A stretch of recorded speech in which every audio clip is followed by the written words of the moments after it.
Welcome to ARTbopShow. I'm Divot Mitas, sitting here at the Artery next to the incubator at the historic village, and I'm joined by Hollands and Simone Kaho, who are two performance poets who are going to be doing a show at the incubator very shortly.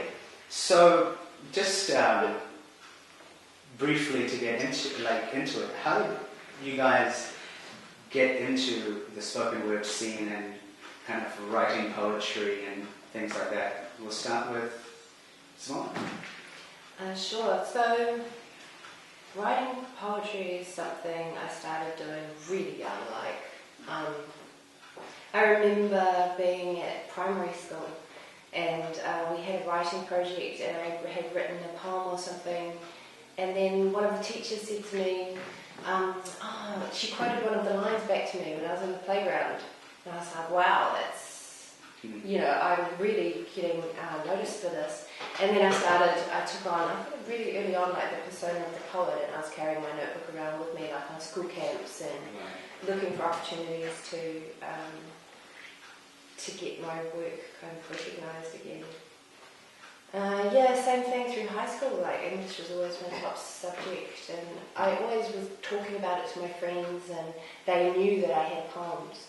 But then I left school when I was like 17 and a half, and I was going to be a writer. I was like, I'm going to be a writer, but instead my English teacher got me a half-year intake into a Bachelor of Communication Studies, which was a little bit unfortunate in some ways, because then I did the Bachelor and then I went off on the kind of the corporate working career, and it wasn't until about 10 years later that the feelings about poetry hadn't changed at all. I was still writing, I still wanted it, and I met somebody out partying on K Road who invited me to Poetry Live, and I saw Shane there that first night I went there. And then I just started going there regularly. Every Tuesday it gave me a bit of discipline. There was something happening. I was trying to get there. And then in a couple of years they asked me to be guest poet. I took that set for guest poetry. It kind of forced me to look at everything I've written and choose 20 poems. And I used that to apply for the IIML, the Manhigh Masters, International Institute of Modern Letters down in Wellington, and I got in. Yeah, and so then after that was when the manuscript... Passed with flying colours. I got a scholarship, so that really gave me confidence. And the writing style I had changed a lot, and that's when I got the heart of the manuscript that has become Lucky Punch. Cool. And so, it's 5 years on from there, and so but that's the journey. Cool. Shane? Well, it's so far back in the dark and past. I think I was born to be a poet, actually. I fought against it for many, many years. I used to hate being called a poet. I would be always because I always associated poetry with the lowest form of art, and the whole down at the bottom rung of the art's ladder. And I used to say to people, no, I'm not a poet, I do spoken word. And then eventually I realised, because I was working for the Herald for a couple of years, and I realised that when I die, I guess they're not going to go, Shane, he's that guy who worked at the Herald. They're going to say, he's that crazy poet guy who does poetry. And I've done poetry all around the country, and lots of different art forms, versions of the same. God, it's like, where would I start? Primary school. Okay. I did one of the first tours that I did around New Zealand was with a drum and bass crew. So we would be doing electronica drum and bass, and I'd just jump up and start doing poetry over the top of drum and bass, which at first I thought would be impossible because blah, blah, blah. And you're like, what? But it's actually, they've all got rhythms, they've all got beats. Most of my work has been in the field of music and poetry.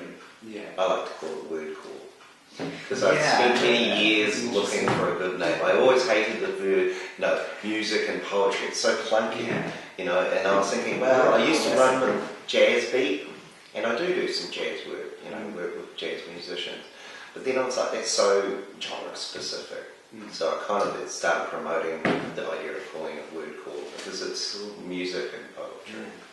Yeah, which is cool. So in terms of your writing process, you would write for it to be performed, or just like write for it to be read? Is there a difference, you think, in terms of?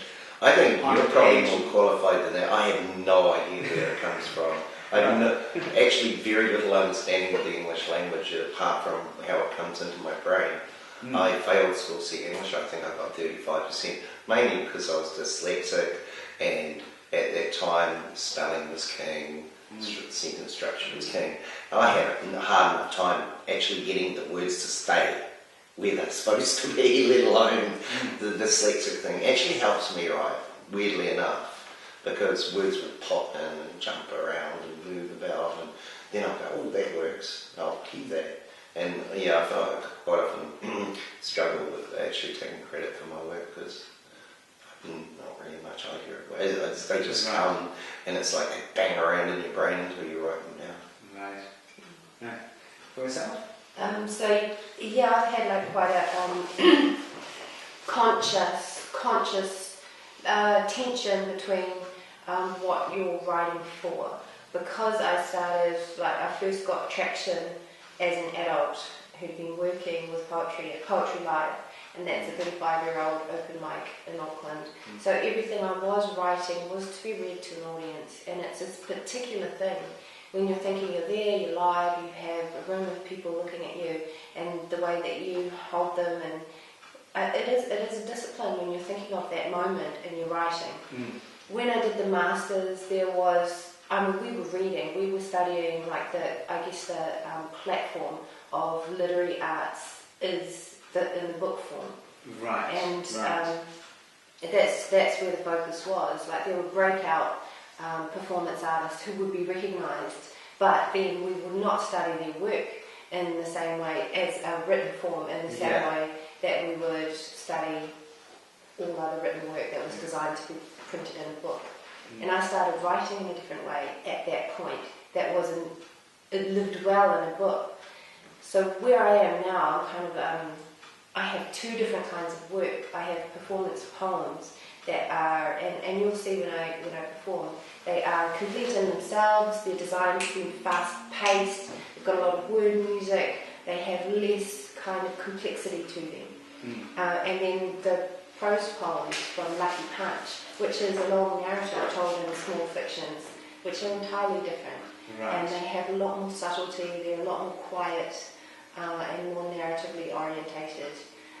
So now I'm just working through at the moment how best to represent myself as a performer, because when I get in front of the audience I want to do the performance poems.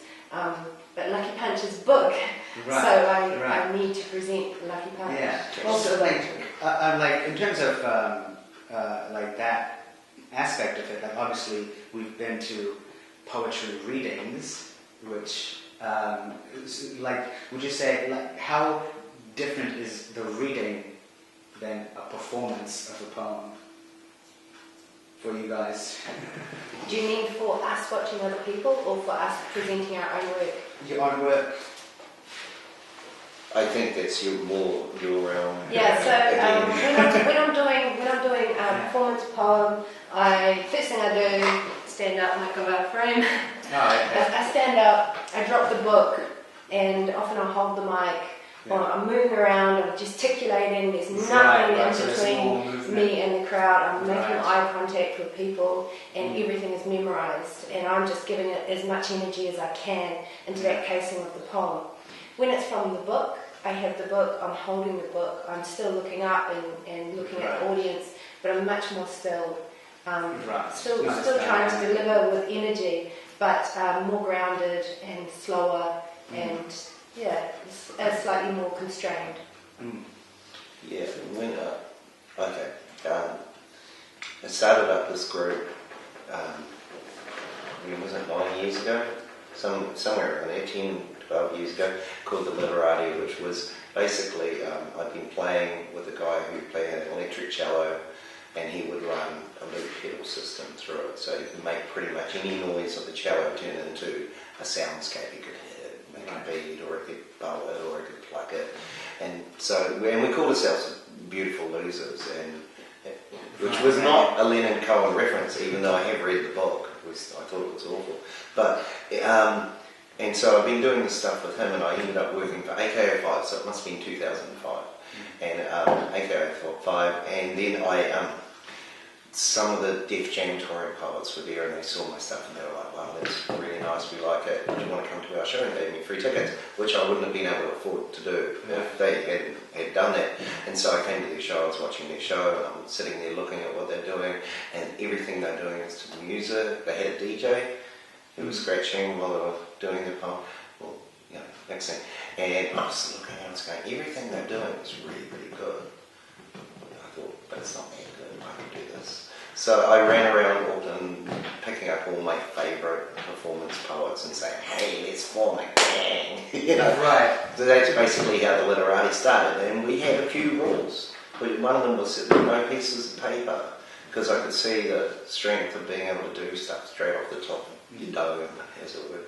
And then the other one was that everything was to music. And then we started doing theatre shows, because we wanted to do, because I wanted to do it like a big theatrical show, because I could see what those, and so a lot of those ideas came from that. But I think we get to the point where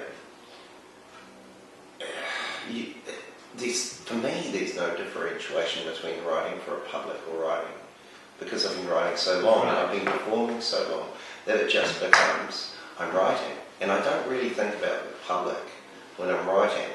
I'll be so locked in, I'm locked into an idea, and the idea is backing itself out of me. Right. I'm not, in some ways, different. I'm different from Simone, that she's very well educated and understands the process quite strongly, so she has more other aspects of it. I'm just a dirty old street poet who's been doing it for a long time. Street poet. I'm a dirty old street poet too, but and then there's other stuff. Yeah. So but when I try to do something, it tends to not come out that way. So I don't do things intentionally. I just have now two quite different styles, and I can kind of see which one works better in which environment. And I'm probably still just in a development phase where at some point they might blend or they might pull away further. Yeah. Cool. So in terms of talking about the scene, like the spoken word or like the poetry scene, how would you describe it now, and how has it evolved, do you think? I can help with that. Yeah. Okay, so one of the reasons why I started working with musicians was I've been going to Poetry Live for a long time, and I've been to when they were at the Globe. Not that I performed at the Globe, I just went a couple of times while I was at the Globe, but I pretty much started going to Poetry Live when it was at the Odeon, so that would have been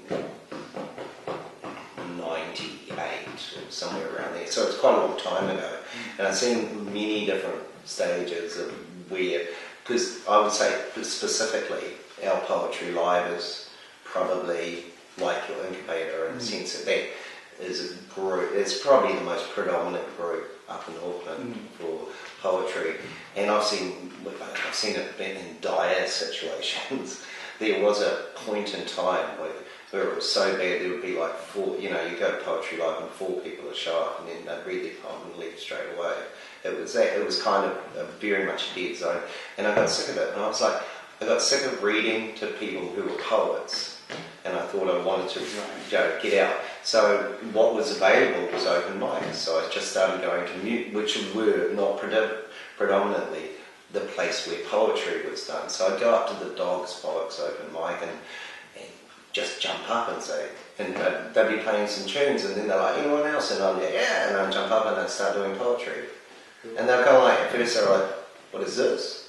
But Irish people are quite accepting of the spoken word as an art form, so got away with that.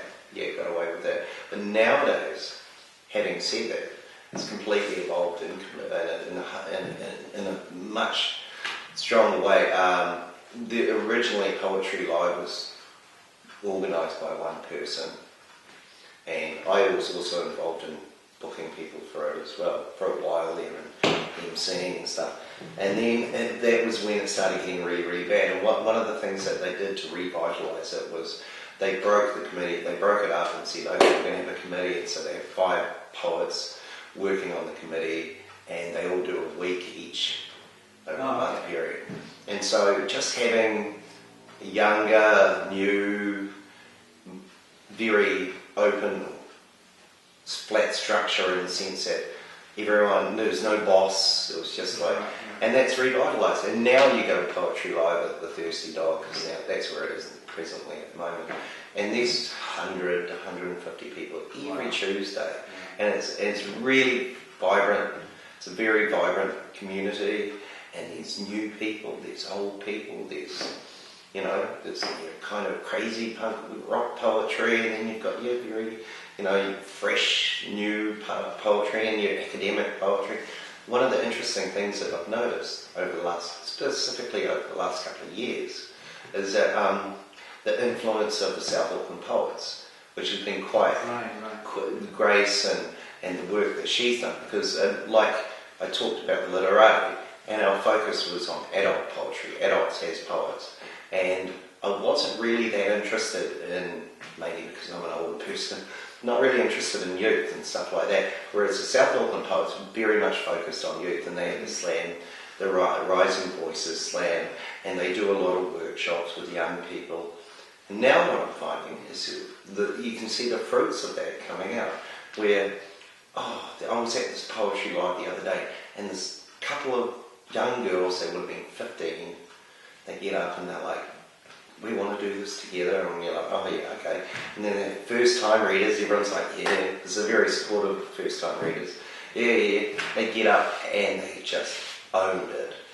And they were like doing double line things, which you were in there, both at the same time, and I was just like, whoa, this girl's 15, how did you get so good? And that's how they got so good, is that you're starting to see now a lot of young people coming through, and they've got all the skills, and they know all the rhythms and how to work the rhythms, and all the mic techniques, and how to do crossover stuff, which is, of course, comes through from the hip hop side.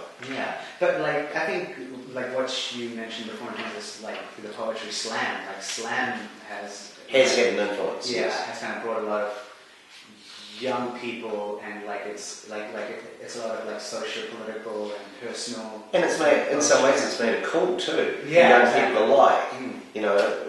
I think poetry 15 years ago was very much in the predominance of old guys, to be honest, a few older girls as well, but it was like very much in that, and now it seems to be open for everyone, and particularly for young people.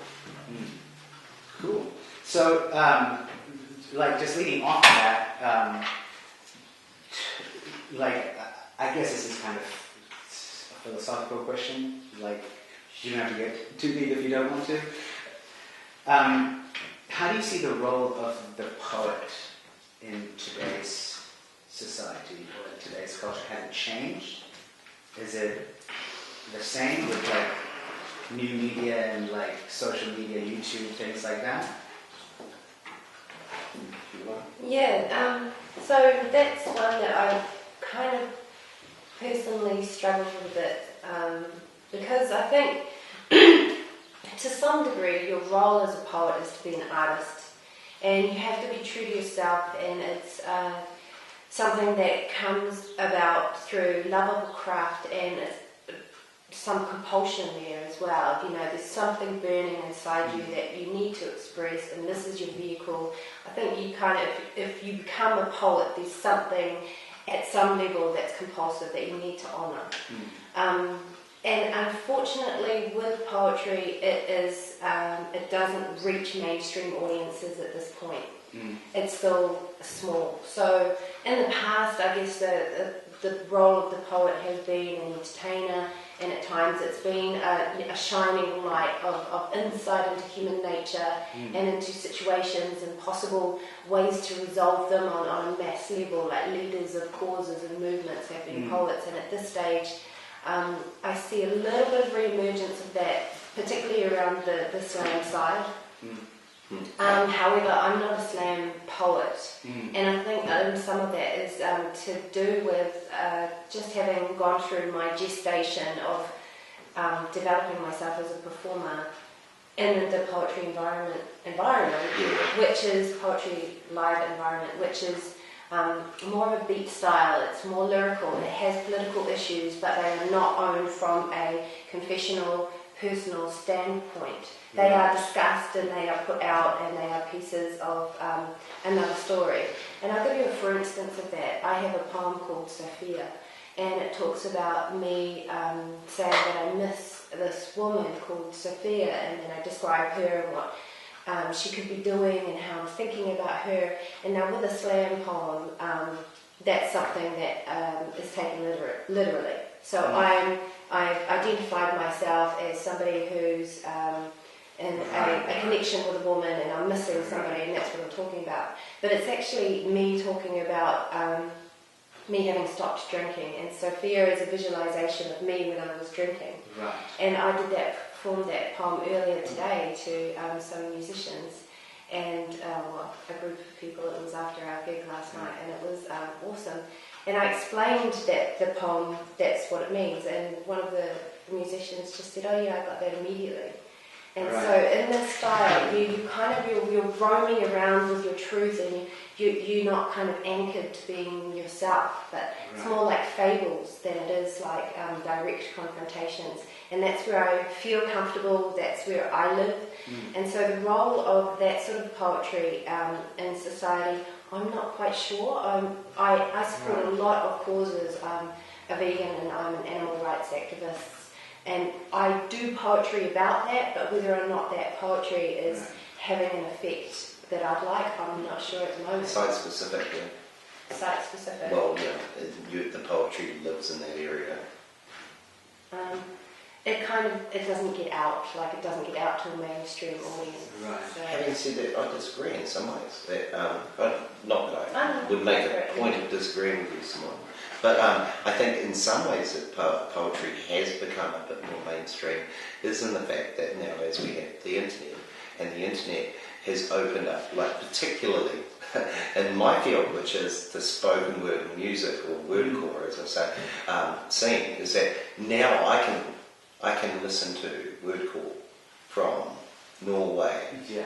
I can follow up, people doing poetry and music in Japan or in China, and it's much more available. So in some ways, I'm not saying it becomes more popular, but it becomes more open. And I think that's true stylistically, and that's why slam poetry has become so huge. Yeah. Slam poetry wouldn't be as big as it is now if it wasn't for the internet. Yeah, I agree. Like, I do also feel that with the advent of hip hop, which is kind of like that kind of street poetry, like taken to music. There was a lot more rhyming there, but like I feel like in that way, slam is like almost rap. Or just in terms of it's a bit more formulaic Yeah. than rap.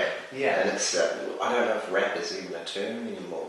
In that sense, like, what do we call it? You know, hip-hop? Yeah. You know, is it, grindcore? Nerdcore? Who knows Yeah, what it there's all is, these subgenres and stuff. That's out there.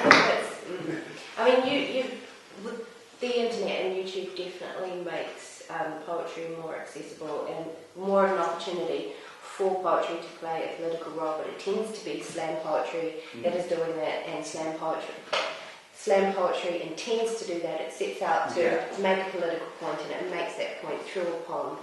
And also slam poetry is attracting the audiences. So for me, that's just been a personal question that I'm still asking myself of, how can I use my craft to further my political interests? or do I need to keep them quite separate because there's an authenticity that I look for in my work, that if I put pressure on it to prove a point or to become a political platform, it changes and it becomes something different, something not quite as sparkling and alive. And so I, as somebody who is politically active myself, I'm kind of figuring that out. I think it's an important question, and I hope my poetry becomes more political, and probably it will as I do. But like, I do feel like, as you said, as a first one, that like being true to yourself as the writer, and you've got to be real. If you're not real, it stands out like. Yeah, it does. Can I say that? You know what I mean. Stands out like that. Yeah. But it's not just that. That's just it. It's not just that. Nowadays, because of the internet, I can sit there and watch Lord Buckley from the 50s doing really cool raps. Well, he would call raps, but then he's not talking rap, you know, that's like jazz beat stuff. Yeah. You know, I can sit there and Linton Kwesi Johnson doing the very earliest dub reggae sort of stuff, where he's doing dub poetry. And all of these things, or you could even sit there and listen to like someone from the turn of the century, from the not this century, in the last century. You can get audio recordings, and where else would you have the chance to listen to Saul Williams speaking his poetry?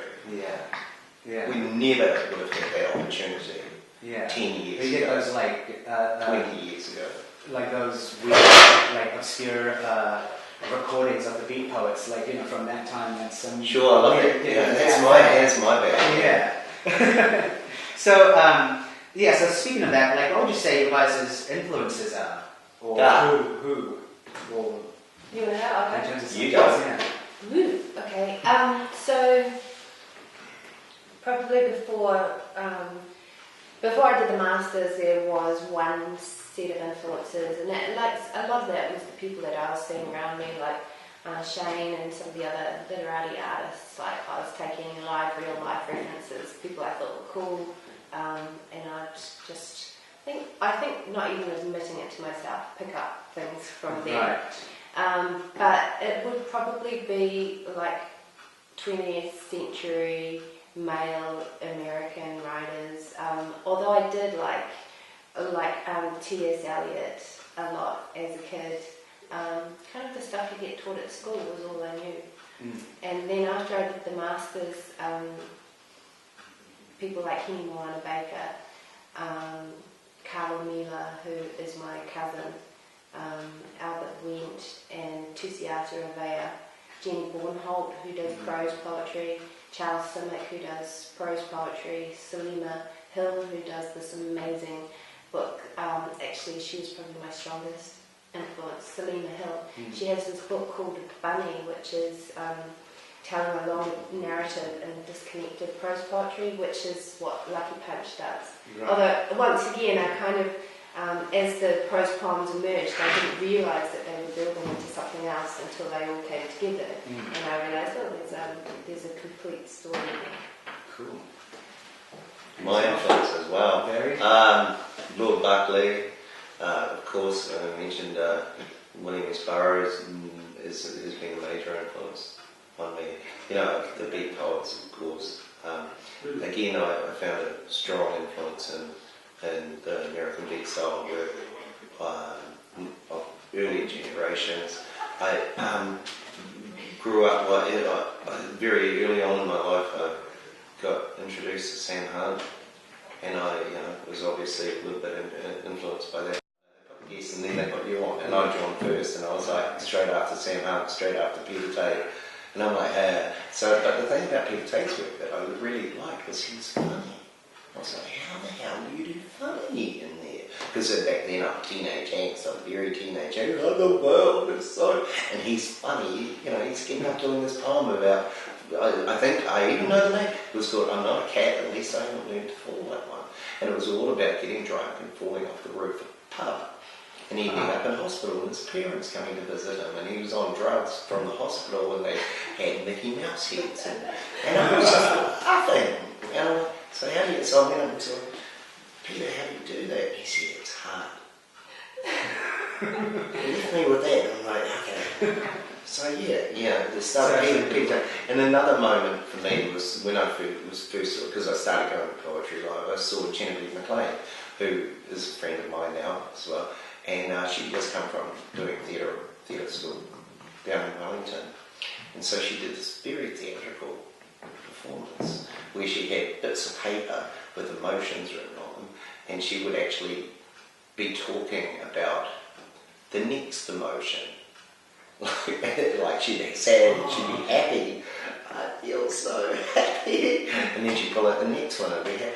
And it was just, how it was doesn't really matter, but just this fact that she was actually performing a piece made me, it was real eye-dropping for me, because back then pretty much people got up at poetry readings and went, this is my poem. Right. And that was what I was used to. And seeing someone get up and actually perform something, that kind of threw it all on my head. I thought, okay, that's what I want to do. So people like that, if you want to talk about influences, these aren't famous people, these are just people that are around, right? But, famous people, where do you draw the line? I think, Bob Dylan to me is a poet, David Bowie to me is a poet. All of these people, and of course because of my influences being word or spoken word to music, I did a radio show which I called Dirty Words, which was all about crossovers between what's considered a song and what's considered poetry. And I always thought the classic version was Take a Walk on the Wild Side by Lou Reed. You can't tell me he's singing that. He's not. He's speaking it. It's spoken word. And yet when you hear it on the radio, you think it's a song. Right. So stuff like that has always been the influence for me. And, some of the hip-hop stuff. That's like a thin line though, eh? It's a very thin line in there, isn't it? Yeah. It's he is singing a little bit. Or is this a song? Yeah. Oh no, he's not doing that. It's the girls in the background. He's right. just like, Jackie came from Miami, FLA. Right. Yeah. So, kind of bringing it back around, how did this tour come about?